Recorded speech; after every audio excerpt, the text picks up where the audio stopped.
already issued some kind of a bulletin to advise parents and children about that? Not yet about that one, Your Because we Honor. don't want to develop a generation of hearing impaired Filipinos. We will issue the advisory, appropriate advisory, sir. So we'd like also to point out that if people are really very much concerned about direct exposure to radio frequency radiation from the antennas inside the cell phones, what they could do actually is to buy this hands-free kit so that the phone itself is at a distance from the head. So you have this earphone, in effect, and you have the cell phone with the antenna maybe tucked here onto your waistline. So that's a way of reducing the exposure to radio frequency radiation. Yeah, the only problem I have with that is people look funny when they talk without a cell phone. It's like talking to himself. Yes, Your Honor. Now, my next question would be on H1N1, Mr. Secretary. Thank you very much, Mr. Director. There's this news item which I consider very bothersome, coming from supposedly an estimate by the Center for Disease Control in the United States, where they're projecting that in the next several years, even 2 years, up to 40% of Americans will get swine flu. Up to 40%. And there's even a World Health Organization statement stating that as many as, I'm quoting now, as many as 2 billion people could become infected in the next 2 years, nearly a third of the world population. The estimates look at potential impacts in a 2-year period because past flu pandemics have occurred in waves over more than 1 year. May we know the reaction of the Secretary about this? Because 40% in a highly developed country like the US would translate into maybe higher in a country like the Philippines.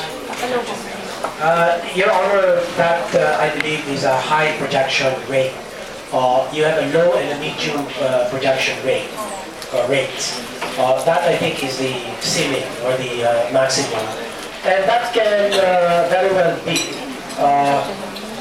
But for as long as the virus at least has proven to undergo mutation, I think that scenario is indeed very much possible. But the good news so far is that the recovery rate is also very high, which is approaching 98 to 99%. And the race for creating or manufacturing the vaccine has been on quite recently. And so I think if all the manufacturing companies will band together and to ensure that there will be ample supply of vaccines. And we do have the technology. I think it's just the enormous amounts needed that is somewhat a concern. But otherwise, I think put together the vaccine manufacturing might be able to stave off this high projection rate that you have mentioned. Mr. Secretary,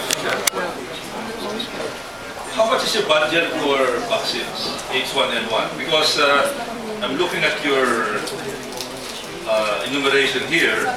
I think this falls under the 198.7 million peso allocation that you have for infectious diseases and emerging diseases, etc., etc. But I don't see any specific item for H1N1. Well, for this year, we got it from the calamity funds, the order, about 100 million.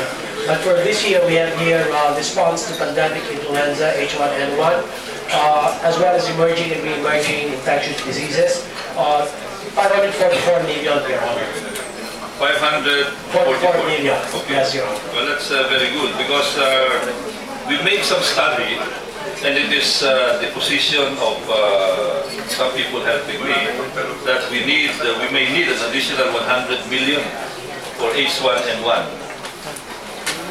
just to be safe, because health is something where you're not hoping that it will be the low projection that's going to happen, but you have to be very conservative about it. You try to project that what would happen would be the higher level. The 100 million will buy you about 200,000 vaccines against AH1N1 at 500 pesos per shot. And it's good that the latest report has shown that just one shot of the vaccine will suffice to give protection.